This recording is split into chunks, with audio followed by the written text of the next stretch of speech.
Hello student, EVS smart study में आपका स्वागत है। आज के सेशन में हम 2013 के पीवाईक्यू क्वेश्चन को कवर करेंगे।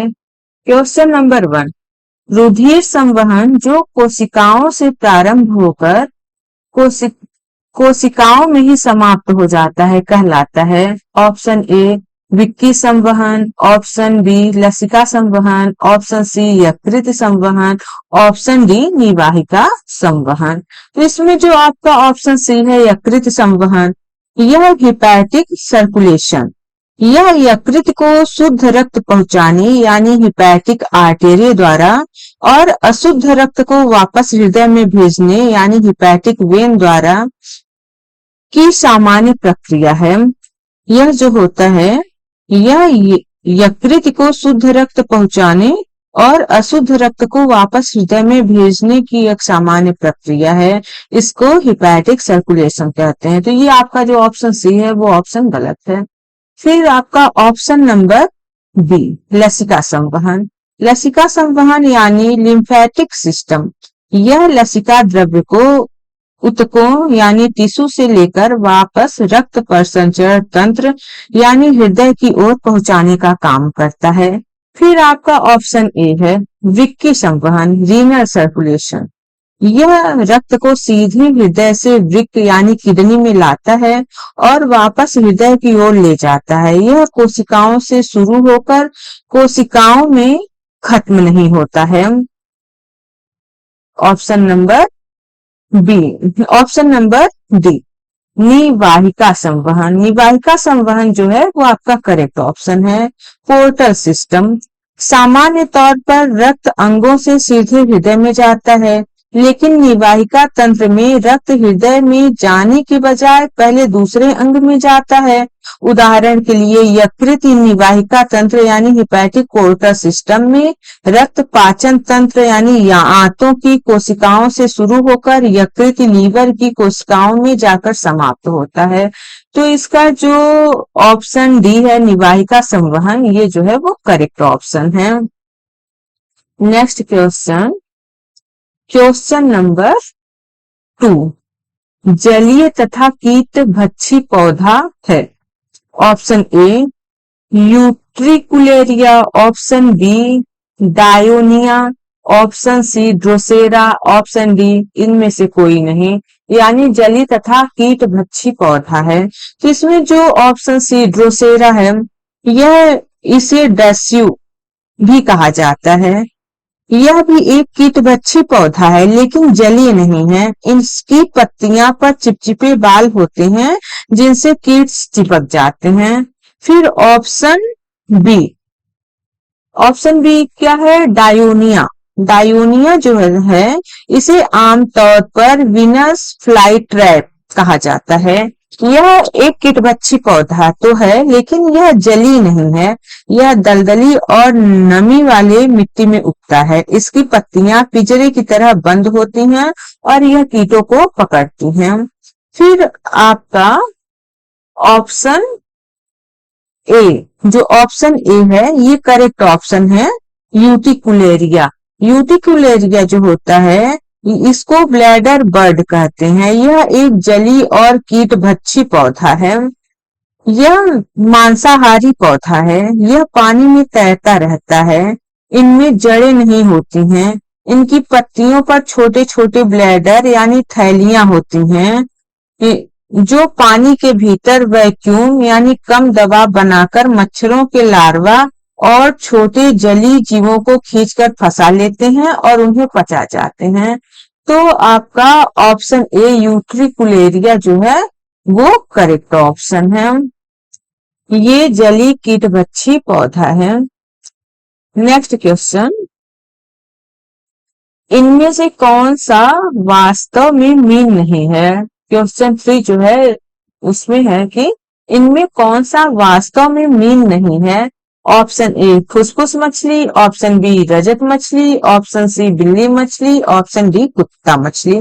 तो जो आपका ऑप्शन डी है कुत्ता मछली यानी डॉग फिश, यह सार्क परिवार से संबंधित एक वास्तविक मछली है जो कार्डेटा संघ के पीसेस वर्ग में आती है। फिर आपका ऑप्शन सी बिल्ली मछली, बिल्ली मछली जो होता है वह यह भी मछली वर्ग के अंतर्गत आता है। यह एक वास्तविक मीन प्रजाति है। फिर आपका ऑप्शन ए फुसफुस मछली यानी लंग्स फिश। यह एक वास्तविक मछली यानी ट्रू फिश है जो अपने गलफड़ों यानी गिल के साथ साथ फेफड़ों यानी लंग्स से भी सांस ले सकती है। लेकिन आपका जो ऑप्शन बी है रजत मछली यानी सिल्वर फिश, ये वास्तव में कोई मछली या मीन नहीं है। यह आर्थ्रोपोडा संघ का एक पंख रहित इंसेक्ट यानी कीट है। इसका शरीर चांदी की तरह चमकता है और यह मछली की तरह रेंगता है, इसलिए इसे सिल्वर फिश यानी रजत मछली कहा जाता है। तो ये जो है वो वास्तविक मीन नहीं है। ऑप्शन बी जो है वो करेक्ट ऑप्शन है। तो इनमें से कौन सा वास्तविक मीन नहीं है? रजत मछली, option B. Next question, question number 4। एक व्यक्ति के लाल रुधिराणु में ए और बी एंटीजन है, तो इनके सीरम में कौन सी एंटीबॉडीज होगी? इसमें ऑप्शन ए है antibodies A, option B antibody B, option C कोई एंटीबॉडी नहीं, ऑप्शन डी ए और बी। इसमें जो ऑप्शन डी ए और बी एंटीबॉडी ए और एंटीबॉडी बी दोनों एक साथ केवल उन व्यक्तियों के सीरम में पाई जाती हैं जिनका ब्लड ग्रुप ओ होता है, क्योंकि उनके आरबीसी पर कोई एंटीजन नहीं होता है, ऑप्शन डी में। फिर आपका ऑप्शन ए एंटीबॉडी ए, यह एंटीबॉडी केवल उन लोगों के सीरम में होती है जिनका ब्लड ग्रुप बी होता है। फिर आपका option B antibody B, antibody B यह एंटीबॉडी केवल उन लोगों के सीरम में होता है जिनका ब्लड ग्रुप ए होता है। फिर आपका हो गया ऑप्शन नंबर सी कोई एंटीबॉडी नहीं होती है। तो इसमें क्या होता है, जिस व्यक्ति के लाल रक्त कणिकाओं यानी आरबीसी पर ए और बी दोनों एंटीजन होते हैं, उनका रक्त समूह यानी ब्लड ग्रुप ए बी होता है। ऐसे व्यक्तियों के सीरम या प्लाज्मा में कोई भी एंटीबॉडी, ना तो एंटीबॉडी ए और ना ही एंटीबॉडी बी कोई नहीं पाई जाती है। तो इसका जो ऑप्शन सी है वो करेक्ट ऑप्शन है कि एक व्यक्ति के लाल रुधिराणु में ए और बी एंटीजन है, तो उनके सीरम में कोई एंटीबॉडी नहीं पाई जाती है। ऑप्शन नंबर सी जो है वो करेक्ट ऑप्शन है। क्वेश्चन नंबर 5, किसमें पराग पर्व होता है? Option A parkinsonia, option B acacia, option C opuntia, option D asparagus. तो इसमें जो होता है ये ओपेंसिया का एक सामान्य भाग, सामान्य भाषा में नागफनी कहा जाता है। तो आइए इसके बारे में हम जानते हैं। इसका जो पराग पर्व जो होता है वह क्या होता है? यह मरुस्थलीय सूखे पौधों में पानी की कमी को रोकने के लिए तना एक विशेष रूप धारण कर लेता है। फिर इसमें पौधा अपनी पत्तियों को कांटों में बदल लेता है ताकि वाष्पोत्सर्जन यानी ट्रांसपिरेशन द्वारा पानी का नुकसान ना हो। फिर पत्तियां ना होने के कारण पौधों का तना ही चपटा, हरा और गूदेदार हो जाता है। यह तना ही पत्तियों की तरह फोटोसिंथेसिस करके भोजन बनाता है। इसमें जो इसका एग्जाम्पल है नागफनी ओपोन्सिया, ओपोन्सिया जो है ओपोन्सिया जो है वो नागफनी को कहते हैं। तो किसमें पराभव होता है?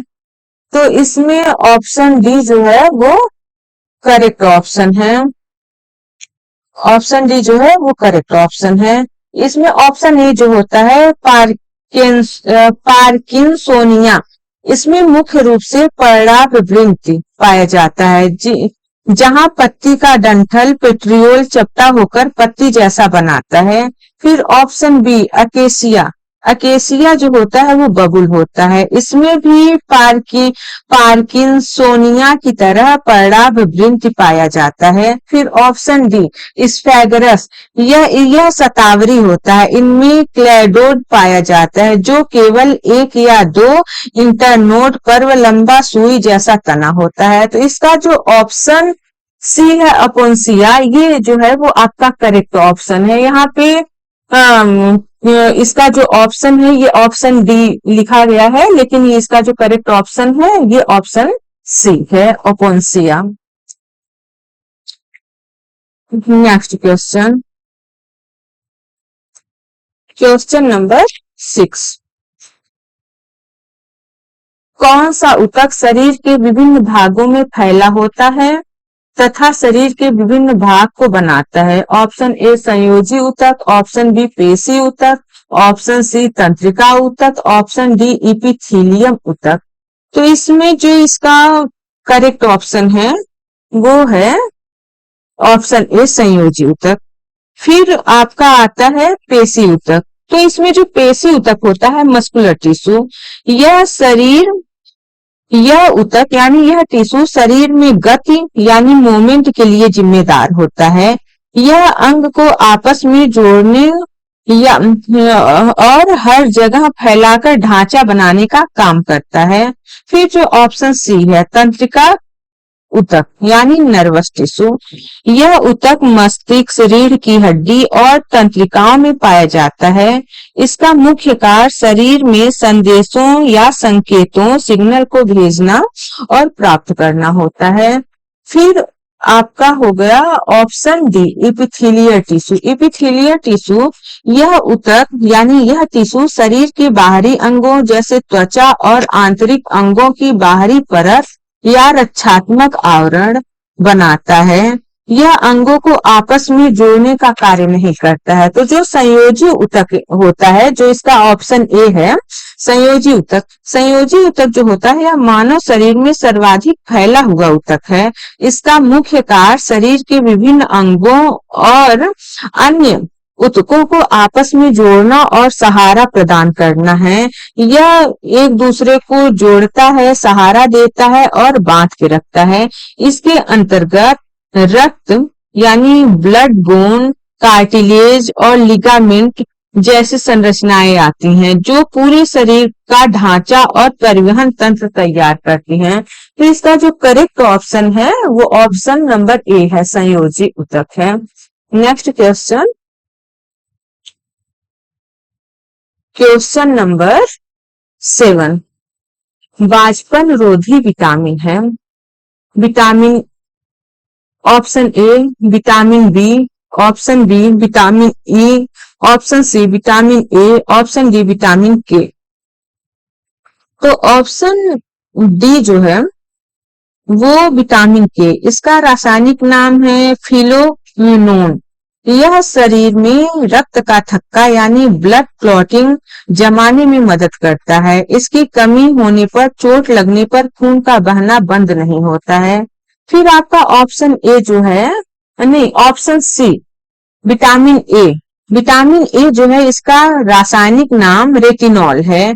इसकी कमी से रतौंधी यानी नाइट ब्लाइंडनेस और जेरोफैंथिल्मिया आंखों का सूखापन जैसी बीमारियां होती हैं।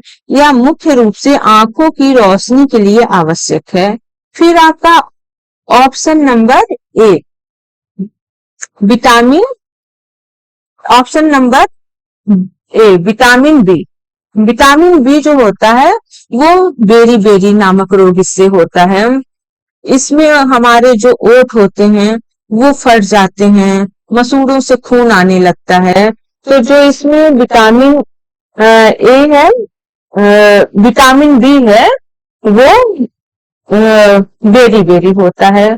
फिर इसमें आपका करेक्ट ऑप्शन जो होता है वो करेक्ट ऑप्शन है option B vitamin E. Vitamin E जो होता है वो वाजपन रोधी विटामिन होता है।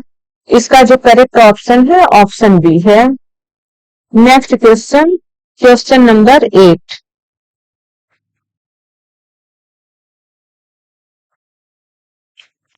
एक ऊतक जिसकी जीवित कोशिकाएं सक्रिय एवं बढ़ने वाले अंगों के यांत्रिक ऊतकों को बनाती हैं और जिनकी कोशिका भित्तियों में कोनों पर सेलुलोज और लिग्निन रहित स्थूलन होते हैं, उसे कहते हैं ऑप्शन ए द्विरोधक, ऑप्शन बी विरोधक, ऑप्शन सी स्थूल कोण ऊतक, ऑप्शन डी परिरंभ।